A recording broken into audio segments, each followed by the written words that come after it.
क्योंकि नवरात्रों का टाइम चल रहा है तो मैंने सोचा कि बाबा से जुड़ी हुई और माता रानी से जुड़ी हुई एक कहानी आपके लिए लेके आता हूँ। ये कहानी का जिक्र कई सारी हिस्टोरिकल बुक्स में भी किया गया है, साथ ही में साईं सचरित्र में भी इस कहानी के बारे में बताया गया है। सप्तशृंगी देवी की ये कहानी है। सप्तशृंगी देवी का मंदिर महाराष्ट्र में है और जो ये मंदिर है सप्तशृंगी देवी का, ये जो मंदिर है ये माता रानी के 51 शक्ति पीठ में से एक माना जाता है और ये उन्हीं में शामिल है। महाराष्ट्र में ये जो मंदिर है, एक्चुअली में इस मंदिर के आसपास 7 पहाड़ियाँ हैं। तो सप्तशृंगी का अर्थ होता है 7 पहाड़ियों की चोटी, पीक्स ऑफ 7 हिल्स या 7 माउंटेन्स, और इसलिए सप्तशृंगी नाम है माता का। सप्तशृंगी माता को भगवती माता या जगदम्बा माता का ही एक रूप माना जाता है। तो अब शिरडी में क्या कहानी हुई या क्या घटना घटी। नासिक जिले में काकाजी वैद्य नाम के एक व्यक्ति रहते थे और वो सप्तशृंगी देवी के बहुत बड़े पुजारी थे, क्योंकि उनकी कुल देवी सप्तशृंगी देवी ही थी। वो उन्हें मानते थे, उन्हें पूजते थे, उनका ध्यान करते थे। कुछ घटनाओं के कारण उनका जो मन है वो बहुत अशांत हो गया था और अशांत होने के साथ साथ उन्हें कुछ सॉल्यूशन नहीं मिल रहा था लाइफ में। तो इसलिए उन्होंने सप्तशृंगी माता का ध्यान किया और उसी रात माता ने उनको सपने में दर्शन दिए और कहा कि तेरा मन अशांत है, तू बाबा के पास जा। इतने में वो पूछते कि कौन से बाबा के बारे में माता रानी कह रही हैं। उनकी नींद टूट गई और जब वो सुबह उठे तो वो सोचने लगे, क्योंकि वो नासिक जिले के ही गांव में रहते थे। उन्होंने सोचा कि बाबा से माता का अर्थ होगा त्र्यंबकेश्वर बाबा भोलेनाथ। त्र्यंबकेश्वर जैसे कि ज्योतिर्लिंग नासिक में ही आता है, तो उन्होंने सोचा कि माता का जो इंडिकेशन होगा वो त्र्यंबकेश्वर मंदिर जाने का होगा। उसके बाद वो त्र्यंबकेश्वर मंदिर चले गए और जब काकाजी वैद्य त्र्यंबकेश्वर मंदिर पहुँचे, वो वहाँ पर रहे। उसके बाद उन्होंने वहाँ पर पूजा अर्चना की, सुबह उठ के भगवान भोलेनाथ के दर्शन किए, लेकिन उनका मन अभी भी अशांत था। तब उन्होंने देवी से दोबारा प्रार्थना की कि ऐसा क्यों हो रहा है मेरे साथ। उसी दिन देवी ने उन्हें दोबारा सपना दिया और सपने में देवी ने कहा कि तू त्र्यंबकेश्वर क्यों आ गया।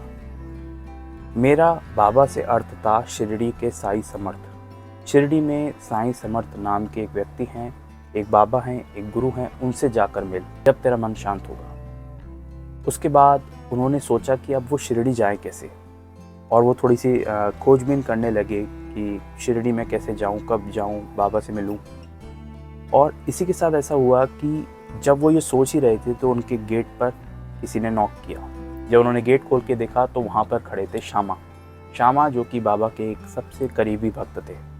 अब आप देखिए, बाबा ने ही काकाजी वैद्य को लेने भेज दिया, क्योंकि जब वो बुलाते हैं तो इंतजाम अपने आप ही कर देते हैं। हैरानी वाली बात यह है कि श्यामा उनके घर के बाहर कैसे पहुँचे, क्योंकि एक दूसरे को वो लोग जानते भी नहीं थे। हुआ ये था कि श्यामा जब छोटे थे तो वो बहुत बीमार हो गए थे, कि श्यामा की भी कुल देवी सप्तशृंगी देवी थी।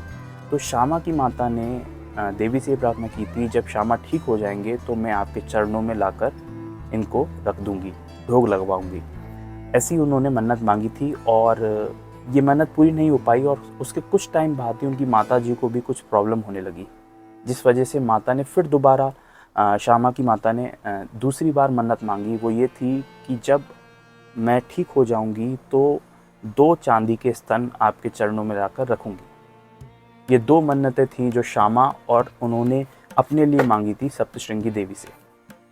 और बात ये थी कि समय बीतता गया और ये दोनों ही मन्नत अधूरी रह गई। और जब उनकी माताजी मरने वाली थी, डेथ बेड पे थी, तो उन्होंने श्यामा को इस बारे में बताया कि तुम्हें सप्तशृंगी देवी की 2 मन्नतें पूरी करनी है। और जब उनकी माताजी चली गई उसके बाद श्यामा भी इस बात को भूल गए और 30 साल हो गए, उनको इस बारे में कुछ भी याद नहीं था। वहीं शिरडी में जब एक ज्योतिष आया तो ज्योतिष ने बताया कि तुम्हारी कुल देवी, एक्चुअली में श्यामा के ब्रदर को बताया था कि तुम्हारे भाई ने तुम्हारी माता को वचन दिए थे कि जो 2 मन्नतें हैं तुम्हारी माता ने मांगी थी, उनको पूरा करने के लिए जो वचन दिए थे वो अभी तक अधूरे हैं। तो इस बात को सुनते ही श्यामा को याद आया कि उनको अपनी माता की मन्नतें पूरी करनी हैं सप्तशृंगी देवी की। ये सुनकर उन्होंने तुरंत सुनार बुलाया और 2 चांदी के स्तन बनवाए, क्योंकि श्यामा के लिए बाबा ही सब कुछ थे।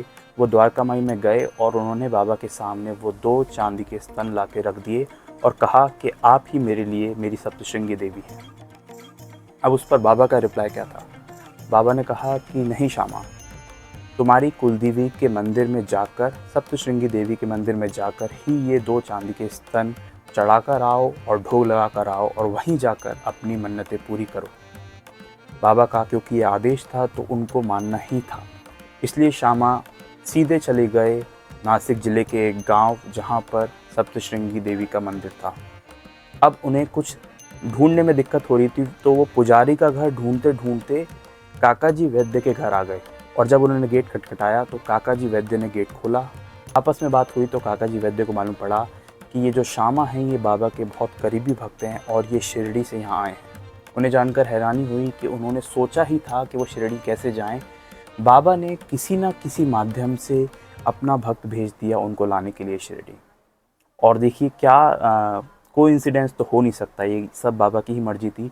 और उसके बाद दोनों जने मिलके शिरडी गए। काका जी वैद्य ने द्वारकामाई में बाबा के दर्शन भी किए, श्यामा ने अपनी मन्नतें भी पूरी की और बाबा को प्रणाम किया, जैसा कि सप्तशृंगी देवी ने कहा था कि तू शिरडी जा और साईं समर्थ से मिल। वैसे ही हुआ। काका जी वैद्य को जो शांति मिलनी चाहिए थी और जो नहीं मिल पा रही थी वो बाबा के दर्शन के बाद मिली। और इस तरीके से सप्तशृंगी देवी की कृपा श्यामा और काका जी वैद्य दोनों पर हुई। तो उम्मीद है ये नवरात्र में ये स्टोरी सुनकर आपको बहुत अच्छा लगा होगा। इसी तरह मैं साईं बाबा से जुड़ी हुई बहुत सारी कहानियाँ आपके लिए लाता रहता हूँ, पढ़ता रहता हूँ और सुनाता रहता हूँ। कई सारी वीडियोज़ इस चैनल पर अवेलेबल है, जो असली हिस्ट्री होती है वो अवेलेबल है। अगर आप चाहें तो जाकर देख सकते हैं सारी वीडियोज़ को। मिलेंगे एक नेक्स्ट वीडियो में एक नई कहानी के साथ। सब्सक्राइब कर सकते हैं इस चैनल को, क्योंकि ये चैनल साईं बाबा को ही समर्पित है। ओम साईं राम।